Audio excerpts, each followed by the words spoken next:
السلام علیکم ورحمت الله وبرکاته. بسم الله الرحمن الرحیم. دا اوس مونږه هغه ځای ته راغو چې د رسول الله صلی الله علیه وسلم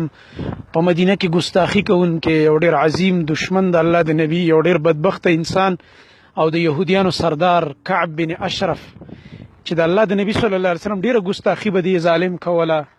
تکلیف به ورساو. د رسول الله صلی الله علیه وسلم خلاف به دی کعب بن اشرف یهودي سردار د به ډېر سازشونه کول او ډیره بده خوله به د خوځوله. رسول الله صلی الله علیه وسلم د ده نه ډېر زیات تنګ او حدیث د بخاري کې راځي دا هغه یهودیان دي، دا د هغوی ځای دی او دا د هغوی زمانې کوی دی، د هغه یهودیانو دا وګورئ جي. او انشاءالله تاسو ته دې پروګرام کې موږ داسې معلومات درکو چې مخکې به تاسو ته دا نه درکړی شوي اول ځل، او دا هم ستاسو زموږ خوش قسمتي ده چې زه مخکې دلته راغلی وم نو دا جالم نه اوس جالم تاو شه، کیدای شي بل ځل راځو دا جالم تالی ځکه اوس پکې دروازه کولاو وه، بیا به دا پابندي م ولګي دلته موږ نشو راتلی. زه دا هم خوش قسمتي وه چې دروازه کولاو وه موږ راننوتو او تاسو ته نږدې نه دا ځایونه ښایو. دا د هغه پیغمبر د دشمن اخري انجام، دا د هغه ګټې، دا د هغه قلعه، دا د هغه شړ کلی او هغه شړ ځای چې شپږ کمرې وي پکې. نن دغه بدبخته نوم او نشان ختم شو. هغه بدماش د مدینې او د رسول الله صلی الله علیه وسلم امت هغه په ټوله دنیا کې خور دی الحمدلله. چا چې د نبی صلی الله علیه وسلم نوم ختمو هغه ختم شو او د الله د نبی صلی الله علیه وسلم نوم باقی دی او قیامت پورې به باقی. چې د الله د نبی نوم او دنیا به وي او چې کله د اسلام او د الله د نبی صلی الله علیه وسلم نوم ختم شه، الله مکه الله دې هغه وخت زموږ ژوند کې نه راولي، بیا به دا دنیا هم ختمیږي، بیا به قیامت قایمیږي. دا د هغه کعب بن اشرف یهودي قلعه ده، دا د هغه زمانې زاړه زاړه دیوالونه دي، شپږ کوټې پکې. دا تاسو کتلی شئ محترم ورونو نږدې نه وګورئ، دا د هغه یهودي قلعه ده، دا هغه دیوالونه دي، دا هغه یهودي کعب بن اشرف کور دی ده. او دا واقعا ته زه مختصر دا هغه ویم چې د هغه څه بد انجام شو، د هغه اخري انجام څومره ناکاره او الله رب العالمین څنګه د صحابه کرامو زمرو په لاس باندې هغه بدبخت خپل انجام ته ورسو. دا هغه دیوالونه دي، پلن پلن دیوالونه دي، ډېر غټ غټ چې داسې مزل پې باقاعده کېږي. ګوره داسې سمې لارې دي، دا د هغه زمانې پاخه پاخه دیوالونه دي. دا وګوره ډېر غټ غټ دیوالونه دي چې زه وایم چې اسونه پې ځغلېدی شي، داسې دیوالونه دي. دا وګورئ تاسو وګورئ جي، دا هغه باغونه دي د یهودیانو ګیر چاپیره، دا د یهودیانو باغونه دي، د کعب بن اشرف یهودي هغه باغ دی، دا د هغوی ځای او کوی خو مې تاسو ته وښوده. دلته هم کمرې دي، مخامخ هم کمرې دي. دا د هغه باقاعده د هغه زمانې د کعب بن اشرف یهودي قلعه وه. په دې کې نبي کریم صلی الله علیه وسلم چې د دې ظالم او بدبخته انسان نه ډېر تنګ شو او ده به ډېره ګستاخي کوله، ډېره غلطه لهجه به استعمالوله. نو دا ګستاخي رسول او د الله د نبی صلی الله علیه وسلم توهین کوونکی،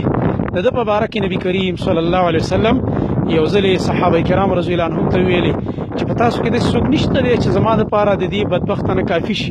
او د ده علاج وکړي. نو په دې کې یو زمری د رسول الله صلی الله علیه وسلم یو ملګری هغه محمد ابن مسلمه رضی الله تعالی عنه هغه راپاڅېده چې د الله نبی صلی الله علیه وسلم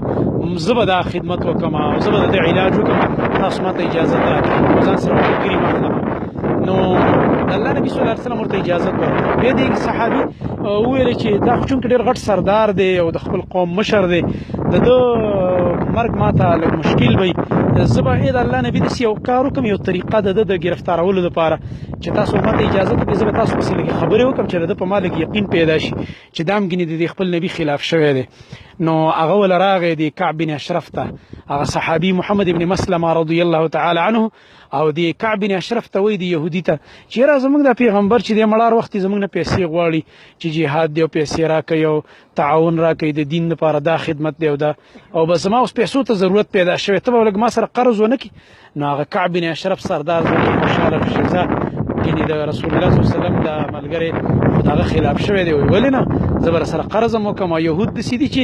بدبخته قوم دی، چا سره چې قرض کوي نو بخل پکې ډېر دی، دا سود خوري کوي. ویل چې ولې نه، خو ته به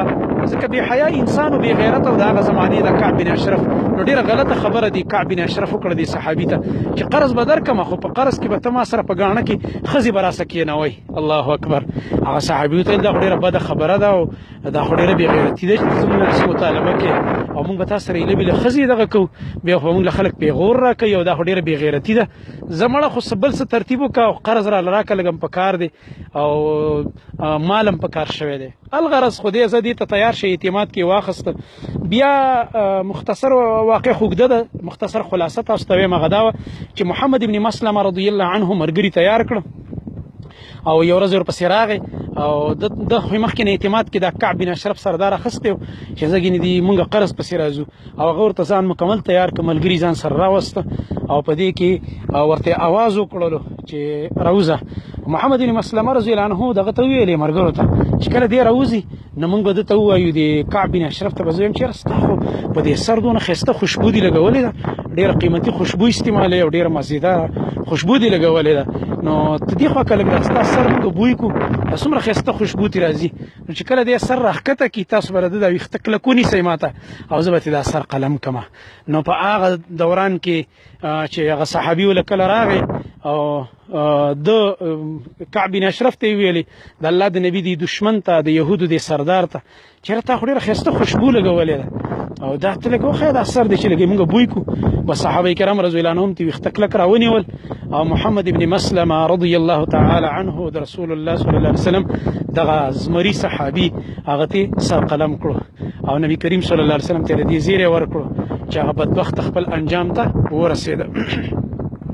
نو دا هغه ګستاخ رسول دی هغه زمونږ د نبی خوږ نبی د ټولو پیغمبرانو سردار امام الانبیا خاتم النبیین محمد مصطفی صلی الله علیه وسلم ګستاخي چې په هغه زمانه کې کړې وه صحابه کرامو زمرو هغه ژوندی پرې نه ښوده او خپل انجام ته یې ورسو. ځکه د قرآن او سنت نه دا معلومه خبره ده چې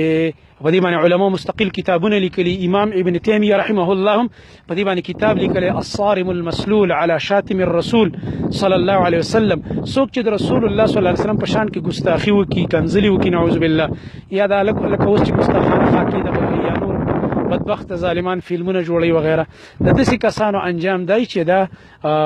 د ژوندي پرېښودو قابل نه او مسلمانان به د ده نه انتقام اخلي د خپل نبي صلی الله علیه وسلم د غیرت دپاره.